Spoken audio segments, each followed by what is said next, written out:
Hello बच्चों, पिछले video में हमने पाठ 7 दान का हिसाब पढ़ा था। पाठ 7 दान के हिसाब में अभ्यासकार में श्रुति सम भिन्नार्थक शब्द आए थे। वो आज हम इस पाठ में करेंगे।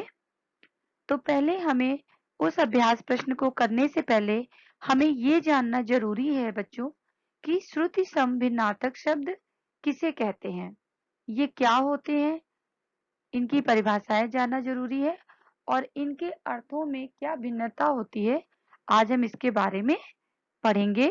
तो इसलिए आपको सबसे पहले इस वीडियो को ध्यानपूर्वक सुनना है, समझना है और आपको उसके बाद कॉपी में कैसे काम करना है वो मैं आपको आगे बताऊंगी। ठीक है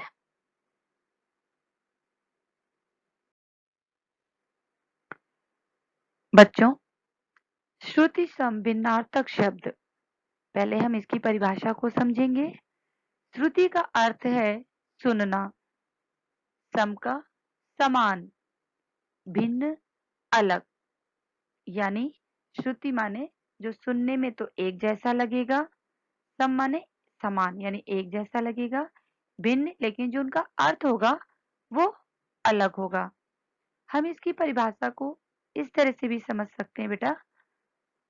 श्रुति सम का अर्थ है सुनने में एक समान और भिन्नार्थक का अर्थ है अर्थ में भिन्नता। अतः वे शब्द जो पढ़ने और सुनने में एक समान प्रतीत होते हैं परंतु उनके अर्थों में भिन्नता होती है, उन्हें श्रुति सम भिन्नार्थक शब्द कहते हैं। पहले आपको कॉपी में हेडिंग डालनी है श्रुति सम भिन्नार्थक शब्द, उसके बाद आप उसकी इस परिभाषा को लिखेंगे कि श्रुति सम का अर्थ है सुनने में एक समान या एक जैसा और भिन्नार्थक का अर्थ है बच्चों अर्थ में भिन्नता। ये जो उनके अर्थ होते हैं वो अलग अलग होते हैं। अतः वे शब्द जो पढ़ने और सुनने में हमें एक जैसे लगते हैं परंतु उनके अर्थों में भिन्नता होती है, उन्हें श्रुतिसम भिन्नार्थक शब्द कहते हैं। आपको सबसे पहले ये 3 शब्दों के अर्थ ध्यान रखने हैं, तो कभी भी आपकी परिभाषाएं गलत नहीं होंगी। श्रुति माने सुनना, सम माने समान, भिन्न माने अलग। अब हम इसमें आगे कुछ उदाहरण के साथ में आपको समझाएंगे तो आपको ज्यादा स्पष्ट होगा। अब इसके हम उदाहरण पढ़ेंगे जो जिनके अर्थ भिन्न होते हैं लेकिन वो शब्द सुनने में समान लगते हैं।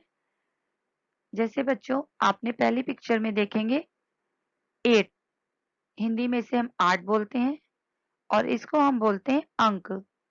अंक का अर्थ होता है एक संख्या। अब हम दूसरी पिक्चर में देखेंगे कि एक माँ अपने बच्चे को किस में लिए हुए है, गोद में।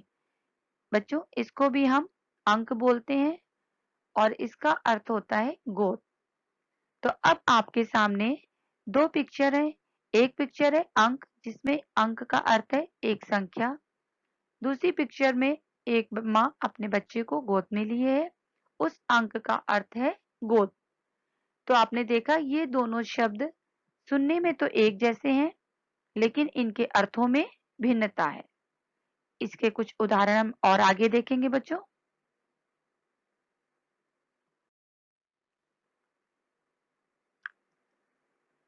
श्रुतिसम भिन्नार्थक शब्द और उनके अर्थ। अब यहाँ पर बच्चों आप कॉपी में आज की डेट डालेंगे। सबसे पहले आप ऊपर परिभाषा लिखेंगे। परिभाषा लिखने के बाद आप ये श्रुतिसम भिन्नार्थक शब्द और उनके अर्थों को अपनी कॉपी में ध्यानपूर्वक साफ साफ करेंगे। ठीक है, तो पहला आपका है, पहला उदाहरण लेंगे आप जल। मैंने 2 बार जल लिखा है, आप भी लिखेंगे और जब काम करेंगे तो एक लाइन छोड़कर लिखेंगे। काम पाठ साफ साफ और सुंदर सुंदर होना चाहिए, आपस में मिला के नहीं लिखना है।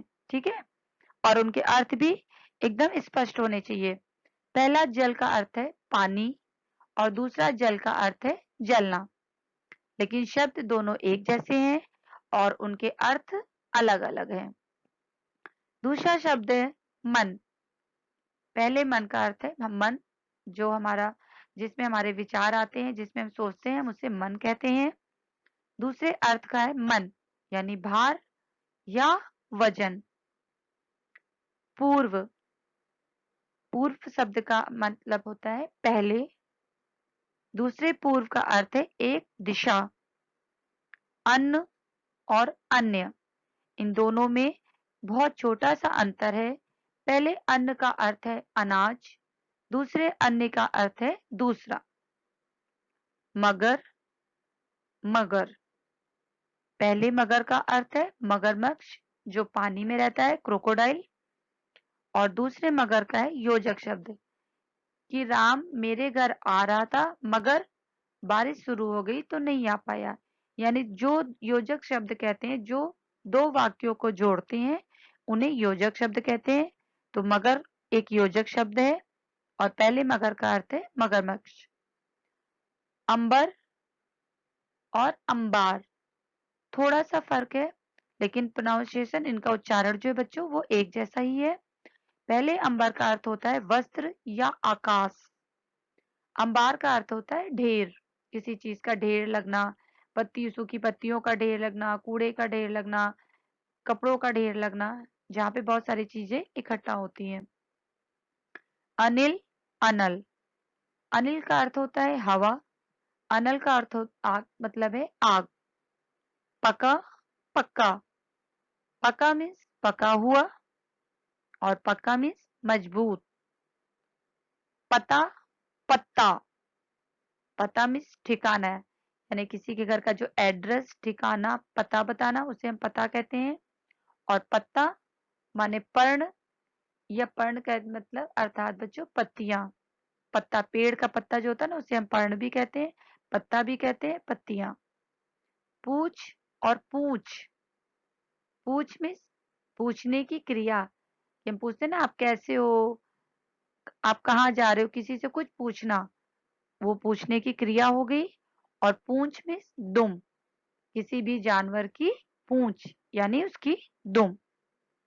तो आप सबसे पहले कॉपी में, आज का आपका बच्चों काम है, आप इस वीडियो को ध्यानपूर्वक देखेंगे, श्रुति सम भिन्नार्थक की हेडिंग डालेंगे और सबसे पहले उसकी परिभाषा लिखेंगे। और जो मैंने ये सिर्फ 10 उदाहरण देकर आपको समझाया है, इन्हें आप स्पष्ट लिखेंगे अपनी कॉपी पे और याद करेंगे, क्योंकि इसका अगला जो टेस्ट होगा उसमें मैं आपको आपका इसी का टेस्ट लूंगी। ठीक है बच्चों?